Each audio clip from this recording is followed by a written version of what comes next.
আসসালামু আলাইকুম। আশা করি সবাই ভালো আছেন। আমাদের আজকের টপিকটা হলো ভয়েস চেঞ্জ। আজকের ক্লাসের ভয়েস চেঞ্জটা আমরা আসলে মেট্রিক 8, 9, 10 মেট্রিক কিংবা ইন্টারমিডিয়েটে পড়ে আসছি, এবং যেটা হলো যে আমরা যদি চাকরির সেক্টরে চিন্তা ভাবনা করি সেক্ষেত্রে বিসিএস এর প্রিলিমিনারি, ব্যাংকের প্রিলিমিনারি এবং রিটেনেও এখন অন্তর্ভুক্ত করা হয়েছে। গত সিনিয়র অফিসার পরীক্ষা রিটেনেও এসেছিল 4 মার্কস একটা ভয়েস চেঞ্জ থেকে।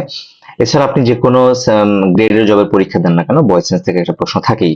সো আজকের টপিকটা আলোচনার আগে আমি একটু বলি যে আমরা যেহেতু ব্যাংক জবের প্রশ্নগুলি সলিউশন করছি, আমরা বেসিক অল্প একটু আলোচনা এবং প্রশ্ন সলভ করতে করতে আমরা ভয়েস চেঞ্জের কিছু ক্রিটিক্যাল বিষয় বা গুরুত্বপূর্ণ বিষয়গুলো তাত্ত্বস্থ করার চেষ্টা করব। সো আমরা একটু শুরু করি। ভয়েস চেঞ্জ আসলে ভয়েস, আমি যদি ভয়েসটাকে আসলে দুই ভাগে ভাগ করা হয়। আচ্ছা দেখি ভয়েসটা কাকে বলে। ভয়েস বলতে বোঝায় বাক্যের সাবজেক্ট নিজে কাজটি করছে কিনা, নাকি কাজটি তার উপর সম্পাদিত হচ্ছে। একটা মূল কথা হলো যে আপনার সাবজেক্ট কি ভার্বের কাজটা তার দ্বারা সংগঠিত হচ্ছে নাকি হচ্ছে না, সে কি এটা করতে পারছে কি পারছে না। অ্যাক্টিভ হলে এই এই ভার্বটা, এই কাজটা এর দ্বারা সম্ভব হচ্ছে, এই জন্য এটা অ্যাক্টিভ। আর যদি এই কাজটা এটার দ্বারা সম্ভব না হয়, এটা হলো প্যাসিভ ভয়েস। সো ভয়েস যখন আমরা চেঞ্জ করি তখন বেসিক স্ট্রাকচার, এই স্ট্রাকচারটা আমরা একটু খেয়াল রাখবো। প্যাসিভ ভয়েসের আমাদের অধিকাংশ সময় পরীক্ষায় অ্যাক্টিভ ভয়েস দেওয়া থাকবে, প্যাসিভ ভয়েসে চেঞ্জ করতে হবে। আর মাঝে মধ্যে আপনার প্যাসিভটা দেয়া থাকে, অ্যাক্টিভে ফিরতে হয়। সো কিভাবে আমরা স্ট্রাকচারটা এক নজর দেখি, তারপর আমরা একটু আস্তে আস্তে এক্সাম্পলের দিকে যাই। ইউজুয়ালি আপনি দুইটা জিনিস খেয়াল করবেন, একটা হলো সাবজেক্ট অবজেক্টের জায়গায় যাবে, আর অবজেক্ট সাবজেক্টের জায়গায় আসবে। মানে হলো এই সাবজেক্টটা শেষে চলে যাবে আর এই অবজেক্টটা বাক্যের শুরুতে আসবে। মানে হলো প্যাসিভ ভয়েসে আপনার অ্যাক্টিভ ভয়েসের যেই অবজেক্টটা সেটা সাবজেক্ট হিসেবে কাজ করবে, আর সাবজেক্টটা অবজেক্ট হিসেবে কাজ করবে। এর মাঝখানে আপনার ভার্বটা চেঞ্জ হয়, কিভাবে চেঞ্জ হবে সেটা আমরা দেখবো এখানে। বেসিক একটা জিনিস সেটা হলো বি ভার্ব, একটা অক্সিলারি ভার্ব আসে, তারপর ভার্বের 3 নম্বর ফর্ম হয়। এখানে আপনার মোডালসও আসতে পারে, যাই হোক সেটা আমরা একটু পরে দেখি। মূল বিষয় হলো সাবজেক্ট অবজেক্ট হবে, অবজেক্ট সাবজেক্ট হবে, আর এই জিনিসটা খেয়াল করতে হবে। প্যাসিভ ভয়েসে অবশ্যই ভার্বের 3 নম্বর ফর্ম হবেই, আপনি কোনোভাবেই এটা এড়াতে পারবেন না, এটা করতে হবে। আর এরপরে বাই, কার দ্বারা কাজটা হলো, এই বাইও আসতে পারে, আর অথবা অন্য কোনো প্রিপোজিশন আসতে পারে। সেই প্রিপোজিশন গুলো এখানে হাতে গোনা কয়েকটা আছে। যেমন আমরা যদি বলি নো, তাহলে পরে নোন টু হবে, নোন বাই হবে না, ঠিক আছে। গিভ টু অথবা গিভ বাই হবে না। যদি বাইরে যদি কেউ দেয়, আর গিভ টু হলো কাউকে দেয়া হলো, অর্থ অনুযায়ী বসবো আমরা। সারপ্রাইজ পরে অ্যাড হয়, শক অ্যাড হয়, মার্ভেল অ্যাড হয়, অবাক হওয়া, ইন্টারেস্ট ইন হয়। যাই হোক এগুলো আমরা সবগুলো পরীক্ষা আসে না, বিশেষ করে ফিল উইথ আমি দেখলাম যে পরীক্ষা আসে, তারপর অ্যানয় উইথ এটা আসে, সারপ্রাইজ অ্যাট এটা আসে, নোন টু এটা আসে, এই কটা একটু বেশি আসে। সিজ উইথ মাঝে মধ্যে আসে, খুব একটা না। আচ্ছা আমরা দেখি যে he is known to me, এটা আমরা প্যাসিভ ভয়েস এই জন্য ভাবলাম। প্যাসিভ ভয়েসে আপনার কি হয়, অক্সিলারি ভাবে পরে ভার্বের 3 নম্বর ফর্ম হয়, এই জন্য এটা প্যাসিভ ভয়েস আমরা বুঝতে পেরেছি। যদি আইএনজি হতো তাহলে আমরা অ্যাক্টিভ ভাবতাম, প্রেজেন্ট কন্টিনিউয়াস টেন্স। এটা কিন্তু present indefinite tense but passive voice. আর নোনের পরে বাই হবে না, টু হয়। হ্যাঁ, এটা খেয়াল রাখতে হবে। The glass was filled with water, আমি যদি বলতাম, যদি শুধু ফিল্ড হতো আমরা পাস্ট টেন্স ভাবতে পারতাম, বা এটাও পাস্ট ইনডিফিনিট, বাট এটা হলো কি প্যাসিভ ভয়েস, কারণ বি ভার্ব আছে, তারপরে একটা ভার্বের 3 নম্বর ফর্ম আছে। আর এখানে বাই না হয় উইথ হয়, কারণ ফিলে পরে উইথ হয়েছে। যে কিভাবে চেঞ্জ করে বা কিভাবে চেঞ্জ করলো আমরা ধারাবাহিকভাবে পরে শিখছি। এবার যেটা হলো, আপনি সাবজেক্টটাকে অবজেক্ট করছেন বা অবজেক্টটাকে সাবজেক্ট করছেন। সো প্রোনাউনের নলেজ আপনাকে এখানে থাকতে হবে, যে আই এর অবজেক্টটা কি মি, ইউর অবজেক্ট ইউ, হি এর অবজেক্ট হিম, শি এর অবজেক্ট হার, ইট এর অবজেক্ট ইট, এবং দে দেম উই আস, এটা আমরা জানি আশা করি সবাই। আচ্ছা, এখানে একটা নোট, সেটা হলো ভয়েস চেঞ্জ হয় না কোথায়। হ্যাঁ, ইনট্রানজিটিভ ভার্ব হলে সেখানে এই যে মাঝখানে যে ভার্বটা থাকবে, এই ভার্বটা যদি ইনট্রানজিটিভ হয়। এখন ইনট্রানজিটিভ আসলে কাকে বলে? আচ্ছা, যে ক্রিয়ার পরে কোনো অবজেক্ট লাগে না তাকে ইনট্রানজিটিভ ভার্ব বলে। আমি যদি গো বলি তাহলে এখানে আসলে অবজেক্টের প্রয়োজন হয় না। হ্যাঁ, সো যেসব ভার্বের অবজেক্ট প্রয়োজন হয় না সেগুলোকে আমরা ইনট্রানজিটিভ ভার্ব বলি, কারণ অবজেক্ট না থাকলে তো আপনি সাবজেক্টের জায়গায় আনতে পারছেন না, তাহলে মানে আপনি প্যাসিভ ভয়েস কিভাবে করবেন। এই হলো মোটামুটি বেসিক আইডিয়া। এবং বেসিক রুলস থেকে একটা প্রশ্ন এসেছে রাজ বাংলা ব্যাংকে, দেখা যাচ্ছে উই ওয়ার ডিফেন্ডেড। আমরা বলেছিলাম প্যাসিভ ভয়েসে বি ভার্বের পরে ভার্বের 3 নম্বর ফর্ম হয়। সো ওয়ার পরে অ্যাক্টিভ আইএনজি হওয়ার কথা ছিল, যেহেতু এটা আইএনজি হয়নি, ভার্বের 3 নম্বর ফর্ম, তো আমরা ধরিয়ে নিলাম এটা অবশ্যই প্যাসিভ ভয়েস। এবং প্যাসিভ ভয়েসে আমরা কি ব্যবহার করি, বাই ব্যবহার করি, ডিফেন্ডেন্ট বাই। সো এটা বেসিক স্ট্রাকচার থেকে প্রশ্ন এসছে। এবার আমরা একটু টেন্সের ধরে ধরে একটা একটা করে প্রত্যেকটা টেন্সের স্ট্রাকচার কিভাবে চেঞ্জ হয় সেটা একটু দেখি। আপনি যদি প্রেজেন্ট ইনডিফিনিট টেন্স দেখেন তাহলে সেখানে বি ভার্ব কি আসবে, am is are, am is are আসবে। আপনি সাবজেক্ট অনুযায়ী আনবেন অবশ্যই, যে এই অবজেক্টটাকে সাবজেক্টের জায়গায় আনলেন, এই অনুযায়ী আপনি এম ইজ আর আনবেন, এবং তারপরে ভার্বের 3 নম্বর ফর্ম, তারপর বাই প্লাস যেই এই সাবজেক্ট অবজেক্ট জায়গায় চলে গেল সেটাই সেখানে থাকবে অবজেক্টিভ ফর্ম হিসেবে। ওকে, এবার আমরা একটু বাক্যগুলো পড়ি। এখানে কোনো কিছু দেয়া নেই, 3-4টা বাক্য দেয়া আছে। The cloud are covering into, আচ্ছা কভার ইনটু হয় না, আমি যদি আপনি যদি ভয়েস নাও জানেন তাহলে এই অংশটা দেখে আপনি বাদ দিয়ে দিবেন। The clouds cover the village, okay, the village is surrounded by clouds, এটা চিন্তা করা যায় যে কারণ হলো ভিলেজটাকে, ভিলেজ নিজে যে সারাউন্ডেড হয় নাই তাকে সারাউন্ড করা হয়েছে, কে করেছে? ক্লাউড, মেঘগুলো করেছে। তাহলে এটা প্রেজেন্ট ইনডিফিনিট টেন্স এবং ভার্বের 3 নম্বর ফর্ম পরে বাই আছে। ওকে, দ্য ক্লাউড হ্যাভ, আচ্ছা এখানে হ্যাভ তো সুযোগই নেই, এখানে ক্লাউড আনকাউন্টেবল নাউন। ও এখানে আপনি আরো সহজে একটু ভুল ধরতে পারছেন, এখানে ক্লাউডস হবে না কারণ এস, ক্লাউডের সাথে আপনি এস ব্যবহার করতে পারেন না, আর ক্লাউড আনকাউন্টেবল নাউন, সো এখানে হ্যাভ না হয় হ্যাজ হলে চিন্তা ভাবনা করতাম। সো আনসার হলো the village is surrounded by clouds. So আপনি বেসিক যদি আপনার অন্যান্য অনেক রুলস জানা থাকে সেই ক্ষেত্রে কিন্তু আপনি মোটামুটি সেন্টেন্স, কারেক্ট সেন্টেন্স ইউজের ক্ষেত্রে সেগুলো কাজে লাগাতে পারেন। এরপর যদি আমরা দেখি দে লাভ ইচ আদার, আচ্ছা রেসিপ্রোকাল প্রোনাউন আমরা সাধারণত সাবজেক্ট হিসেবে ব্যবহার করতে পারি না, আমরা এই সাবজেক্টটাকে অবজেক্ট বানাবো, দে দেম হবে। তো এই একটা আছে দেম, এই একটা আছে দেম, এই দুইটাকে আমরা যদি বাদ দেওয়ার চিন্তা ভাবনা করতে পারতাম, যদি আমরা এটাকে সাবজেক্টের জায়গায় আনতে পারতাম ইচ আদার, কিন্তু সমস্যা হলো ইচ আদারকে আপনি কখনোই সাবজেক্টের জায়গায় আনতে পারবেন না। রেসিপ্রোকাল প্রোনাউন কি হয় না? সাবজেক্ট হয় না। সো আপনাকে এই ইচ আদারটা পরেই রাখতে হবে। সো এখানে একটাই আছে ইচ আদার, তার মানে কি করতে হবে? আপনার এই সাবজেক্টের জায়গায় সাবজেক্ট থাকবে, অবজেক্টের জায়গায় অবজেক্ট থাকবে, বাট আপনি এই যে লাভ, এটাকে প্যাসিভ করতে হলে এটা যেহেতু প্রেজেন্ট, দে লাভ ইচ আদার, আচ্ছা এটা এটা কারেক্ট বেস্ট আনসারটা নাই, এটা এটা যেহেতু প্রেজেন্ট টেন্স, তাহলে আমার প্রেজেন্ট টেন্স অনুযায়ী এম ইজ আর আনা উচিত ছিল, মানে দে আর লাভড বাই ইচ আদার হওয়ার দরকার ছিল। আমরা টেন্স খেয়াল রাখি, এটা যে টেন্স থাকবে এটা কিন্তু সেই টেন্সই হবে, সেই টেন্স অনুযায়ী আমরা অক্সিলারি ভার্ব আনবো এবং ভার্বের 3 নম্বর ফর্ম করব। সো এই এখানে অপশনে 4টার মধ্যে সঠিক আনসার নেই, বাট আমরা এটাকে দে আর লাভড বাই ইচ আদার বললে হয়তো এটা কারেকশন হতো। সো এটা একটু ইম্পর্টেন্ট, এটা হলো ইচ আদার নিচে দাগ দিয়ে রাখবেন, এটা রেসিপ্রোকাল প্রোনাউন।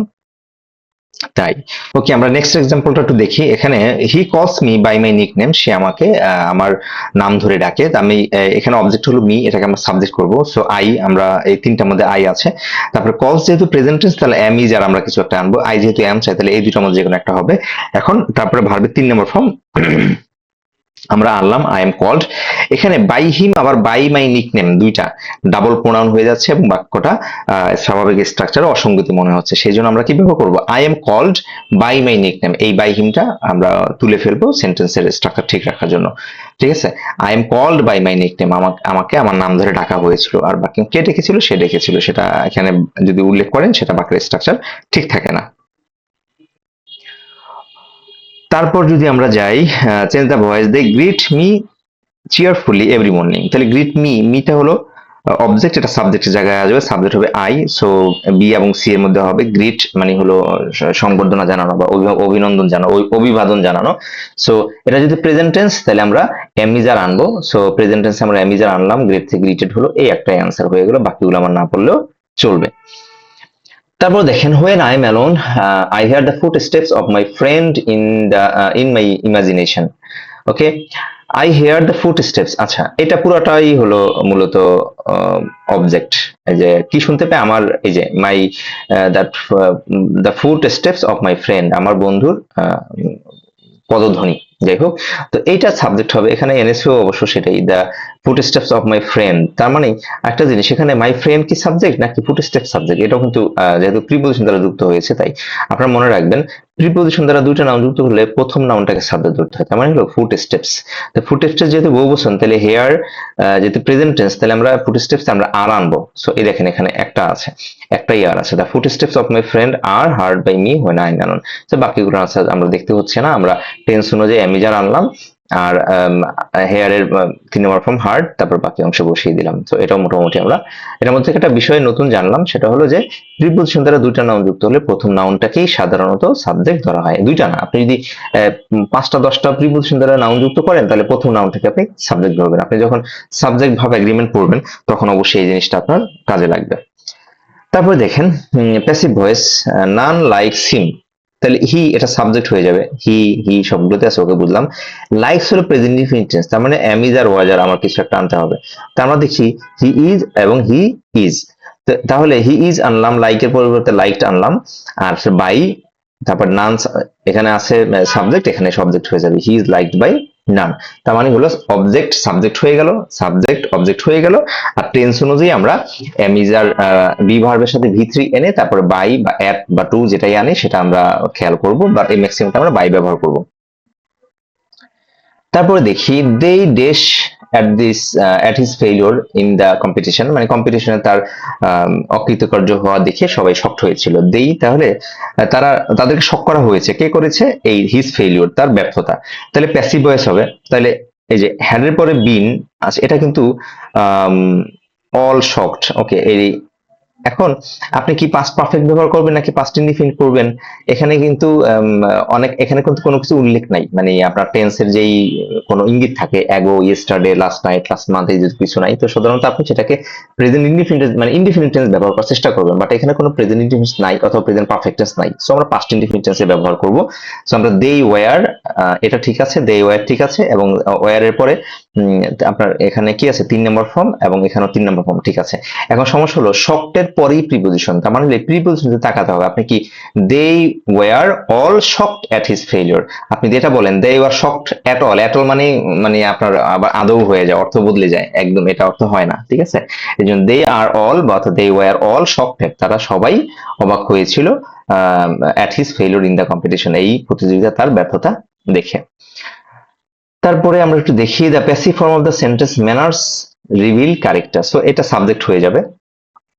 এখন এটা সাবজেক্ট যদি হয়, আসলে বাকিগুলো পড়ার দরকার হয় না, প্রশ্নগুলো, এই প্রশ্নটা বেশি ইজি হয়ে গেছে, যে character is revealed by manners, so এটা সাবজেক্টের জায়গায় চলে আসছে, এটা অবজেক্টের জায়গায় চলে আসছে, আর রিভিল যেহেতু প্রেজেন্ট ইনডিফিনিট টেন্স, সো এমিজার আসবে, এটা 3 নম্বর ফর্ম হবে, তারপর বাই হবে, সো খুব ইজি কোয়েশ্চেন ছিল।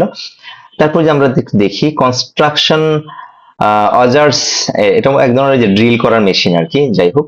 এখন drill holes in the soft grounds for the piers of large buildings, তো বড় বিল্ডিং গুলোর জন্য এই ধরনের ড্রিল গুলো ব্যবহার করা হয়। আচ্ছা, এখন এটা যেহেতু বহুবচন, এখানে এই অংশে এটার মধ্যে কোনো আচ্ছা একটু খেয়াল করেন, ড্রিল হোর ভার্ব, তার মানে এই ভার্বের আগে ফর ড্রিল তো আপনি ব্যবহার করতে পারেন না, টু ব্যবহার করতে পারেন, অথবা এই টু ব্যবহার এই দুইটা, বাই বললে তো আবার ভার্বের 3 নম্বর ফর্ম লাগবে, ঠিক আছে। সো অথবা ভার্বের সাথে আইএনজি লাগবে যদি করতে চান, সো এই দুইটা বাদ। এখন ইউজ টু এবং আর ইউজ টু মধ্যে বেসিক ডিফারেন্স আছে, এটা একটু আপনারা যদি মার্ক করে রাখেন, এটা একটু গুরুত্বপূর্ণ প্রশ্ন। ইউজ টু মানে হলো অভ্যস্ত, আর আর ইউজ টু মানে বি ইউজ টু যদি হয় সেটা মানে ব্যবহৃত হওয়া, ঠিক আছে। সো ব্যবহৃত হওয়া অর্থ হয় আবার আপনার অতীতের অভ্যাসও বোঝায়, বাট সেটা আমরা পরে শিখবো। ইউজ টু মানে অভ্যস্ত হওয়া, আর আর ইউজ টু ব্যবহৃত হওয়া, এখানে ব্যবহৃত হওয়া বোঝাচ্ছে। আর এটার মধ্যে আপনি যদি এটাকে আচ্ছা এটা একটু সহজ করে বলি, আপনি নোট করতে পারেন, ইউজ টু মানে অভ্যস্ত, অভ্যস্ততা বোঝায়, আর বি ইউজ টু দ্বারা অভ্যস্ততাও বোঝায়, ব্যবহৃত হওয়া বোঝায়। যদি আপনি কি বলে, আপনি যদি এটাকে অভ্যস্ততা বুঝান তখন টু এর পর ভাবের সাথে আইএনজি হয়, আর ব্যবহৃত হওয়া বুঝালে এখানে ইনফিনিটিভ ব্যবহৃত হয়। আর ইউজ টু ড্রিল কি উদ্দেশ্যে ব্যবহৃত হয়, ঠিক আছে। টু প্লাস ভি ওয়ান মানে ইনফিনিটিভ যদি হয় সেটাকে আমরা উদ্দেশ্য হিসেবে ব্যবহার করতে পারি। এই যে আর ইউজ টু অভ্যস্ত, আর হলো ইউজ টু অতীতের হ্যাবিট, আর আর ইউজ টু থেকে আছে, এটা ব্যাখ্যাটা অন্যরকম। আর ইউজ টু এর অভ্যস্ত বুঝালে তখন এটার সাথে আইএনজি হবে, আর যদি ব্যবহৃত হওয়া বোঝায় তখন এটার সাথে টু প্লাস ভি ওয়ান হবে। এটা একটু ইম্পর্টেন্ট একটা প্রশ্ন, এটা আশা করি আপনারা নোট করে রাখবেন, এই জন্য প্রবেশনারি অফিসারে এই প্রশ্নটা এসছে। সো এখানে আমরা কি ব্যবহার করব, আর ইউজ টু, কারণ এটা প্যাসিভ ভয়েস এবং ব্যবহৃত হওয়া বোঝাচ্ছে তাই। ওকে, তারপরে আমরা ইনডিফিনিট টেন্স থেকে মোটামুটি যেগুলো শিখলাম, এবার দেখা যাচ্ছে মডালস। আচ্ছা, মডালস গুলোর পরে আমরা জানি মডালস এর পরে ভার্বের বেস ফর্ম বসে। এখন আপনি বেস ফর্ম যদি আনতে যান তাহলে তো প্যাসিভ ভয়েস হয় না, প্যাসিভ ভয়েসের শর্তই হলো একটা অক্সিলারি ভার্ব লাগবে। সো যে কোনো অক্সিলারি ভার্ব আপনি কি করবেন, সেখানে ভার্বের বেস ফর্ম বসাবেন, ঠিক আছে। আমি যদি বলি এম ইজ আর, তাহলে বল মাস্ট বি, আর যদি বলি হ্যাভ হ্যাজ হ্যাড, তাহলে মাস্ট হ্যাভ। হ্যাঁ, এভাবে আমরা এই মোডালস এর পরে বি ভার্ব বা আপনার হ্যাভ ভার্বের বেস ফর্ম বসাবো, হ্যাভ অথবা বি বসাবো, তারপর স্বাভাবিক যে স্ট্রাকচার ভি থ্রি প্লাস ভার্বের সাথে ভার্বের আগে বাই ব্যবহার, মানে ভার্বের পরে বাই ব্যবহার করতে হবে। এখন এটা প্রেজেন্ট টেন্স বা যদি বি ভার্ব থাকে তাহলে আমরা বি ব্যবহার করব। দেখি আমরা একটু স্ট্রাকচার গুলো, মানে এক্সাম্পল গুলো। We must take care of all living species on earth, এখানে মাস্ট টেক কেয়ার অফ, আমরা কাদের যত্ন নিব, all living species on earth, তার মানে হলো এই all living species on earth এটাই হলো আপনার সাবজেক্টের জায়গায় চলে আসবে, তাহলে সবগুলোতেই আনছে মূলত। ওকে, তাহলে মাস্ট টেক কেয়ার অফ, তার মানে আমাদের দিতে হবে মাস্টের পরে এটা যে আমরা অ্যামিজার আনবো যেহেতু প্রেজেন্ট টেন্স, তাহলে আমরা মাস্ট অ্যামিজারের পরিবর্তে আমরা মাস্ট করে বি ব্যবহার করবো। সো একটাতেই আছে দেখেন মাস্ট বি, বাকি একটা তো এই মাস্ট, আপনার মোডালস কিন্তু থাকবে, মোডালস উঠবে না। মোডালসের পর আপনি অ্যামিজার এটার বেস ফর্ম ব্যবহার করবেন বি, আর হয়তো বা হ্যাভ এজ হেড এর হ্যাভ আপনি বেস ফর্ম ব্যবহার করবেন, তাহলে must be taken care of. এটা মোটামুটি আপনি শুধু এই মাস্টের দিকে খেয়াল করে আনসার করে ফেলতে পারছেন। We must take care of all living, আচ্ছা এটা রিপিট হয়ে গেল প্রশ্নটা, মাস্ট বি টেকেন, এই যে ভার্বের 3 নম্বর ফর্ম হয়ে গেল, taken care of by us. আচ্ছা এটা দেখি, active voice, the traitor should be shot dead. আচ্ছা এখানে দেখেন এই বাক্যে আপনার অবজেক্ট নাই, বাট তারা অবজেক্টটা দিয়ে দিচ্ছে অপশনে, সেটা হলো দে। আচ্ছা এখানে শুড আছে, এটা কিন্তু passive voice, should be shot, শর্টের কিন্তু 3টা ফর্ম একই। তার মানে হলো আপনি যখন ভয়েস চেঞ্জ করবেন, তার মানে হলো আপনার কনজুগেশন অর ভার্ব, এটা একটু আপনাকে ভালো করে বুঝতে হবে, সেই জায়গাটা একটু খেয়াল করবেন। সেগুলো একটু আপনি বেসিক বই থেকে একটু পড়ে নেবেন, কনজুগেশন ভার্বগুলো যাদের অসুবিধা আছে তারা পড়ে নেবেন। তার মানে সাবজেক্ট আনলাম আমরা শুড বি, এটা যদি প্যাসিভ ভয়েস আমরা অ্যাক্টিভে নিয়ে আসবো, অ্যাক্টিভে নিয়ে আসলে এই বিটা উঠে যাবে এবং শুড শর্ট হবে। হ্যাঁ, তাহলে এখানে দেখেন আপনি যখন এই ইয়াতে শর্ট কিন্তু একটু ডিফারেন্স আছে আর কি। শর্ট হলো আপনি যদি ইয়ার ভার্বের 1 নম্বর ফর্মটা হলো ডাবল ও থাকে, হ্যাঁ, সো এইটা অথবা এইটা শ্যাল অথবা শুড, কিন্তু আগে এখানে যেহেতু শুড আছে এখানে আমরা শুডটাই মোডাসটাই ব্যবহার করব। They should shot the traitors dead. So এটা অ্যাক্টিভ প্যাসিভে ছিল, আমরা অ্যাক্টিভে নিয়ে আসলাম। আপনার জন্য সুবিধা হলো এখানে তারা ইয়াটা দিয়ে দিয়েছে, মানে সাবজেক্টটা যে আপনি যেটাকে সাবজেক্ট হিসেবে ব্যবহার করবেন সেটা তারা অপশনে দিয়ে দিয়েছে। ওকে, এটা এটা দ্বারা এটুকুই বোঝা গেল যে আপনি একটু যেসব কনজুগেশন ভার্ব, যেসব ভার্বের 3টা ফর্মে একটু ডিফারেন্স আছে একটু খেয়াল করে পড়বেন, এগুলো রিভিশন দিবেন। Okay, one should keep one's promise, এটা বেশ কয়েকবারই আসার মতো প্রশ্ন, অনেক পরীক্ষা এসছে, নন ক্যাডার অনেক পরীক্ষা এসছে। আচ্ছা আপনি চাইলে এই অংশে ব্যবহার করতে যদি চান ওয়ান, তাহলে 2 জায়গায় ব্যবহার করতে হবে। সো এটাতে এখানে ওয়ান্স আছে এখানে নাই, এটা আমি বাদ দিয়ে দিলাম। আমি একটু দেখি খেয়াল করি, শুড আছে তাহলে শুড বি কেপ্ট হবে, আমি দেখি শুড বি কেপ্ট সব, আচ্ছা এটা বাদ, এটা এটা এটা ভুল, এইটা এটা এবং এটা। আচ্ছা এখন দেখি প্রমিজেস, এটা সাবজেক্টের জায়গায় আসবে, তাহলে আমি এটাকে সাবজেক্টের জায়গায় আনলাম। আচ্ছা এখানে মেড চলে আসছে, এটা তো ভুল। So promises should be kept, আর এখানে ওয়ান থাকলে পরে ওয়ান্স থাকলে পরে ওয়ান লাগে, অথবা আগে ওয়ান থাকলে পরে ওয়ান্স লাগে। হ্যাঁ, ওয়ান্স আগে পরে এভাবে হয় না, one dot dot dot once, আমরা পরে কোন এক সময় গিয়ে অন্য কোন চ্যাপ্টারে গিয়ে সেটা শিখবো। সো এটাতে ভুল হলো, আপনার মেড নিয়ে আসছে এখানে শুড, শুডের পরে যেহেতু মোডালস পরে আমরা এই যে যেহেতু প্রেজেন্ট টেন্স, সো এই যে আমরা বি ভার্ব আনলাম বেস ফর্ম, তারপর ভার্বের 3 নম্বর ফর্ম নিয়ে আসলাম, প্রমিজেস শুড বি কেপ্ট। তারপরে দেখি the passive form of the sentence we can gain nothing without labour, তার মানে হলো এই নাথিংটা হলো আপনার অবজেক্ট, এটাকে আমরা সাবজেক্টের জায়গায় আনতে হবে। তার মানে আমরা নাথিং দেখি কোথায়, নাথিং সবগুলোতে আছে নাথিং, তাহলে ক্যান হবে না, ক্যান বি গেইনড কোনটাতে আছে দেখি, ক্যান বি গেইনড দেখেন একটাতেই আছে। সো বাকি অংশ না পড়লে আপনি অপশন খুব দ্রুত আনসার করতে পারছেন। অবজেক্টকে সাবজেক্টের জায়গায় আনবেন, তারপরে এই যেই ভার্বটাকে টেন্স অনুযায়ী বা মডেলস অনুযায়ী চেঞ্জ করবেন, একটা বি ভার্ব আনতে যদি হয় আনবেন, তারপরে হলো ভার্বের 3 নম্বর ফর্ম, তারপরে আপনি বাই, এখন দেখেন nothing can be gained by, এই উইটা হবে আস, কিন্তু আস দেয় নাই, আপনি উজ্জ্ব রাখতে পারেন। এটা মানে মানে বাক্য পড়লে মোটামুটি এই যে বাই আস না লিখলে অর্থ পরিষ্কার থাকে, তাই অমিট করা স্বাভাবিক, অমিট করেছে। ওকে, তারপর আমরা একটু দেখি the active form of the voice promises, এটা রিপিটেড কোয়েশ্চেন। আচ্ছা, a child should not have done this mischief. Okay, এই দিস মিসচিফ এটা হলো সাম অবজেক্ট, এটা সাবজেক্টের জায়গায় নিয়ে আসবো, আনলাম সবগুলোতেই আছে। তারপরে কুড নট হ্যাভ ডান,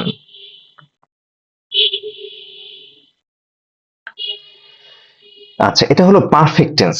দেখেন কুড হ্যাভ ডান, আচ্ছা মোরালস এর ক্ষেত্রে আপনি মোরালস এর পরে হ্যাভ প্লাস ভি3 বললে সেটা অ্যাক্টিভ, আর যদি আপনাকে প্যাসিভ করতে চান তাহলে হ্যাভ এরপর একটা বি নামতে হয়, এটা হলো মানে আপনার মোডালস এর পারফেক্ট প্যাসিভ করার নিয়ম। আমরা এতক্ষণ যেটা শিখেছিলাম সেটা হলো আপনার মোডালস এর যদি ইনডিফিনিট ফর্ম হয় সেটা, আর এখন যেটা এই এক্সাম্পলটা এসেছে মূলত পারফেক্ট জায়গা থেকে। সো কুড হ্যাভ ডান এটা হলো প্রেজেন্ট পারফেক্ট টেন্স, অ্যাক্টিভ ভয়েসে আছে, এটা প্যাসিভ করতে হলে আপনি যেটা ওই যে একটা আপনার অ্যামিজার সেটার একটা ফর্ম আনতে হবে। সো আপনি এখানে কি আনবেন, বিন আনবেন, কুড হ্যাভ বিন তারপর হবে ভার্বের 3 নম্বর ফর্ম বিন, তাহলে মানে হ্যাভ বিন ডান কোথায় আছে সেটা আমরা খুঁজবো। কুড নট হ্যাভ বিন ডান, ওকে, একটা একটা আচ্ছা, এই দুইটা আছে, মিসচিফ কুড নট বিন ডান, এখানে আবার হ্যাভ আনা হয়নি, সো আমার আনসার হলো সি। তার মানে হলো আমরা এটুকু শিখলাম যে প্রেজেন্ট পারফেক্ট টেন্সে আমরা হ্যাভ প্লাস ভি3 থাকলে সেটা অ্যাক্টিভ, সেটাকে প্যাসিভ করতে হলে মাঝখানে কি আনতে হয়, বিন আনতে হয়, কারণ হ্যাভ ভার্বের 3 নম্বর ফর্ম চাই। এই বিনটা আনলাম প্যাসিভের জন্য, আর এই ডানটা আনলাম হ্যাভ 3 নম্বর ফর্ম চাই তাই। So are by a child, so এটা তো স্বাভাবিকভাবেই আমরা যখন ন্যারেশন মানে ভয়েস চেঞ্জ করি প্যাসিভ ভয়েসে বাই প্লাস এই সাবজেক্ট অবজেক্ট জায়গায় চলে যায়। আচ্ছা, এই রুলসটা আমার কাছে বেশ মজার মনে হলো, এটা যদিও ওইভাবে ডিরেক্ট খুবই কমই প্রশ্ন এসছে, তারপর একটু দেখি। সেটা হলো যে এখানে অনেক সময় দেখবেন যে পিপল সে এই ধরনের উল্লেখ থাকে, অথবা কেউ একজন বলেছে, যেমন এই এক্সাম্পল দেখি দেই সেইড, হ্যাঁ, এমন যদি থাকে আপনি এটাকে দুই ভাবে করতে পারেন। পিপল সে কি বলে, তার মানে এই পুরো অংশটাই object verb. People say that he is honest, এই পুরোটা অংশটাকে আপনি ধরতে পারেন যেটা অবজেক্ট, সে তারা কি বলেছে, তার মানে আপনি এই অংশটাকে ফ্রেজ যদি ধরেন তাহলে ইট দিয়ে শুরু করতে পারেন, ইট ইজ সেড দ্যাট, তারপরে বলতেন সে যা আছে তাই। পিপল সে দ্যাট, তা এখানে বলতে এই জায়গায় এই অংশটার পরিবর্তে আমরা ইট ইজ সেড দ্যাট, তারপরে যা আছে তা সেই অংশটা বসাই দেবেন। অথবা আপনি এই অংশটাকে এই যে হি ইজ অনেস্ট, এটাকে যদি সাবজেক্ট ধরেন তাহলে সেখানে আপনার ইনফিনিটিভ করতে হবে, he is said to be honest. তখন এই ইজ সেড এটা হলো আপনার প্যাসিভ ভয়েসের জন্য ইজ বি ভার্ব, ঠিক আছে, আর ভার্বের 3 নম্বর ফর্ম হি ইজ, আর টু বি প্লাস ইনফিনিটিভ করতে হয় আর কি, যদি বাক্যটা মানে অর্থ ঠিক রাখার জন্য। He is said to be honest, তাকে বলা হয় যে সে সৎ। সো দেখি আমরা একটা এক্সাম্পল দেখি। Make this passive, they said he is a good candidate, okay. এখন it is said that, it is said, আমরা যদি এইভাবে করি, এই যে ইট ইজ সেড দ্যাট, এখন সমস্যা হলো এখানে ইট ইজ সেড এর পরে দ্যাট নাই, by them, that a by them দরকার হয় না, it is said that he is to be a good candidate, তাহলে এটা আমরা ভাবতে পারতাম। আর এছাড়া আরেকভাবে করা যায় কি, আমরা হিটাকেই হি ইজ, হি, এখন দেখেন আমরা ইজটাকে ওয়াজ কেন করলাম, দে সেড এটা পাস্ট টেন্স, তাই এই জন্য আমরা হি এর জন্য ইজ না করে ওয়াজ আনলাম, টেন্স অনুযায়ী চেঞ্জ করতে হবে। হি ওয়াজ সেড, তারপর ওই যে আমরা যেটা করলাম to be a good candidate, এই ইজটাকে আমরা ওই যে বি ইনফিনিটিভ করে ফেললাম। সো এই স্ট্রাকচারটা খেয়াল রাখবেন, এটা মোটামুটি আমার কাছে একটু মনে হলো ডিফারেন্ট একটা স্ট্রাকচার, সো এটা পরীক্ষা আসার মতো একটা টুইস্ট দিয়ে রাখতে পারেন। আবার দেখেন এখানে আছে he said to be a, to be very rich, তাহলে হলো পিপল সে, এই যে people say he is very rich, তার মানে আমরা এই যে হি সে, এই যে স্ট্রাকচার দেখি, ইট ইজ সেড যদি এরকম কোনো বাক্য দেখি তাহলে এটাকে আমরা পিপল সে তে নিয়ে আসবো কনভার্ট করে অ্যাক্টিভে, তাহলে people say he is very rich. তো আজকে আমরা এই পর্যন্ত থাকলো, আমরা নেক্সট ভিডিওতে আবার পরবর্তী অংশে যাব।